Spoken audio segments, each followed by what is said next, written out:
Hadirin berbahagia, pada kesempatan berbahagia ini izinkan kami sebagai khatib menyampaikan sebuah khutbah yang singkat yang kami beri tema yaitu kualitas sholat kita. Kualitas sholat dalam bahasa Arab dikenal dengan kaifiyat.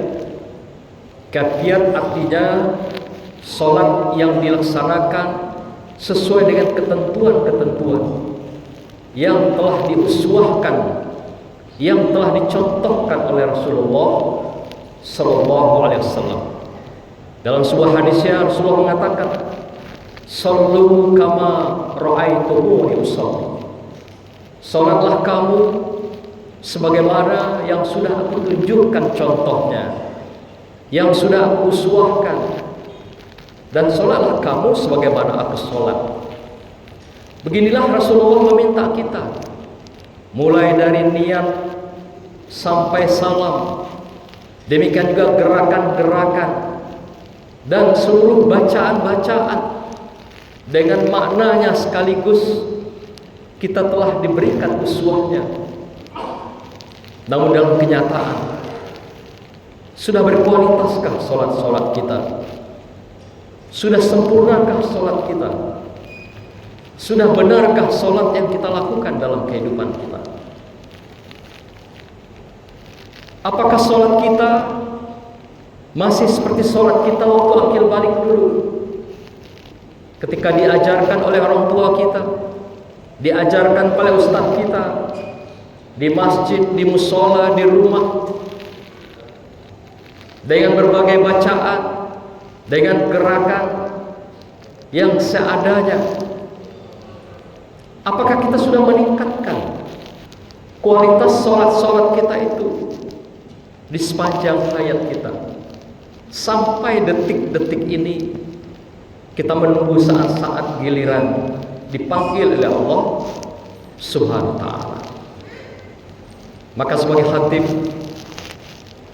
tentu kami punya kewajiban mengingatkan kita semua, termasuk khatib sendiri, agar kita sama-sama di dalam kehidupan ini memperbaiki sholat kita, sehingga dengan demikian ketika kita berniat memperbaiki sholat kita, ibadah yang pertama kali nanti dihisab oleh Allah Subhanahu wa ta'ala adalah sholat. Dan kita niatkan dengan memperbaiki kualitas sholat ini, insya Allah dicatat kita berada dalam pendakian, kita berada dalam perjalanan menuju Allah Subhanahu wa ta'ala, dan kelak dimatikan pun dengan husnul khatimah dan dianggap sebagai jihad fisabilillah di hadapan Allah Subhanahu wa ta'ala. Ayat yang kami bacakan tadi singkat, tapi maknanya sangat dalam.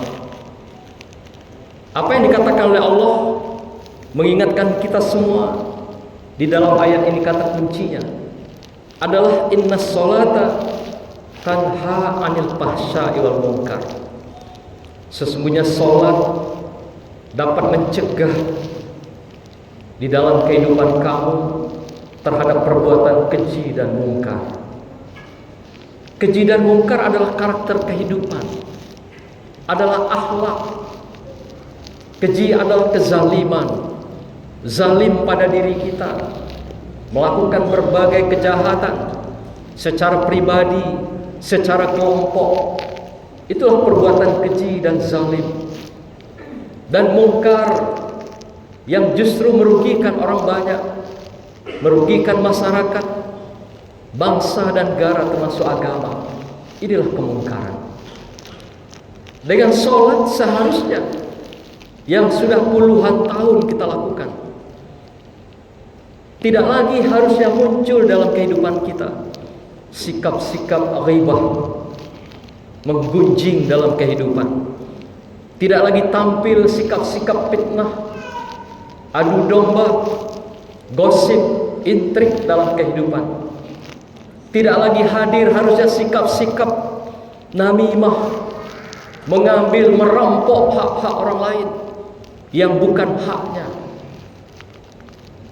dan berbagai kekejian-kekejian dan kemungkaran-kemungkaran lainnya dalam hidup kita. Seharusnya kata Allah, tanha anil fahsya wal munkar, dapat mencegah berbagai kekejian-kekejian itu, dapat mencegah memagari berbagai kemungkaran-kemungkaran. Ternyata Allah ingatkan kita dalam satu surat bahwasanya penyebab segala hal mengapa kita tetap melakukan sholat di sepanjang kehidupan, tapi tetap kita melakukan keji dan mungkar. Ternyata Allah katakan sholat kita masih sholatnya sukaro, yaitu sholatnya orang mabuk, kata Allah. Allah ingatkan dalam surah Al-Ankabut ayat 43, la taqrabus sholat wa antum sukaro. Jangan engkau sholat, kata Allah, tatkala kamu dalam keadaan mabuk, sampai apa yang kamu baca dan kamu pahami apa bacaan dan gerakan-gerakan tersebut. Hatta ta'lamu ma qulun, sampai kamu mengerti apa yang kamu ucapkan, apa yang kamu pikirkan. Maka itu At-Tabari dalam tafsirnya mengatakan, sholat yang sukaro, yang mabuk di kata Allah ini adalah sholat yang sama dengan sholatnya orang tidur. As-sholatu sukaro kas-sholatun na'im. Sholatnya orang sukaro yang mabuk, kata At-Tabari, sama dengan sholatnya orang yang sedang tidur. Artinya tidak sampai kepada Allah sholat yang kita lakukan itu. Maka itu dalam Kamus Al-Munjid mengatakan, apa itu yang dimaksud dengan sukaro mabuk itu? Satu sisi maknanya secara sempit adalah mabuk seperti minuman keras secara jasad. Tetapi dalam pengertian lebih luas, Kamus Al-Munjid bahasa Arab itu mengatakan orang yang mabuk adalah orang yang tidak bersatunya antara hati dan pikiran, tidak bersatunya antara lisan dengan perbuatan. Artinya apa yang ada niat di hati tidak sama dengan apa yang dia pikirkan. Apa yang dia ucapkan tidak sama dengan apa yang dia perbuat. Dan pikiran, hati tidak sama dengan lisan dan perbuatan. Inilah yang dikatakan sukaro itu.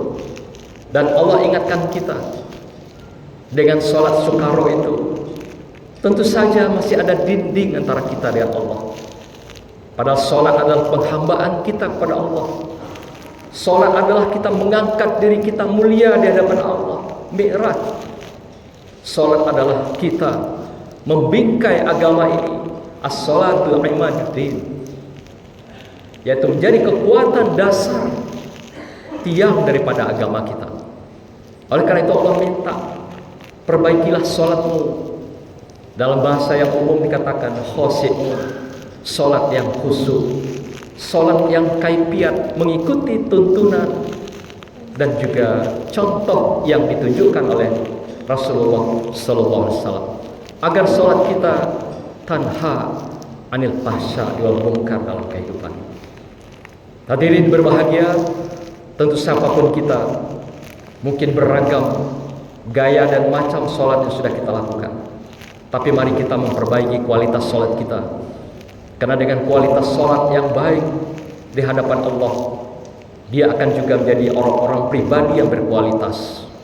Dengan sholat yang baik, dia akan melahirkan keluarga-keluarganya yang berkualitas. Dengan sholat yang baik, yang sempurna, akan melahirkan masyarakat, bangsa, negara, dan agama ini juga menjadi yang berkualitas.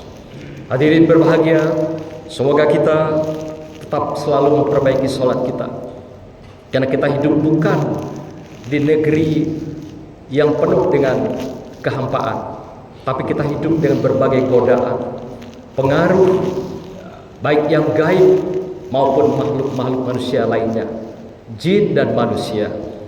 Sehingga oleh karena itu, mari kita tetap perbaiki kualitas sholat kita agar tetap berada dalam khosyi'un. Khosyi'un, kata Allah, adalah sholat yang mengikuti kaifiat, yaitu sholat yang kita lakukan satunya hati dengan pikiran, satunya lisan dengan perbuatan kita. Itulah dikatakan sholat berkualitas dan sholat dikatakan khusyuk dalam kehidupan. Kita perbaiki bacaan-bacaan sholat kita agar sholat kita lebih baik dan sempurna dari hari ke hari sampai kita berpisah dengan kehidupan dunia yang fana, kehidupan yang lebih abadi di hadapan Allah Subhanahu wa taala dengan sholat yang selalu kita perbaiki dalam kehidupan kita. Semoga kita diberikan semua keberkahan dan keampunan di hadapan Allah Subhanahu wa taala. A'udzubillahi minasyaitonir rajim. Bismillahirrahmanirrahim. Wa asri innal insana lafi khusr illa allazina amanu wa 'amilus solihati wa tawassaw bil haqq wa tawassaw bis sabr. Barakallahu li wa lakum bil Qur'anil azim wa nafa'ani wa iyyakum bima fihi minal ayati wa zikril hakim wa taqabbala minni wa minkum tilawatahu innahu was-samiul 'alim. Aqulu qawli hadza wastaghfiruhu innahu huwal ghafurur rahim.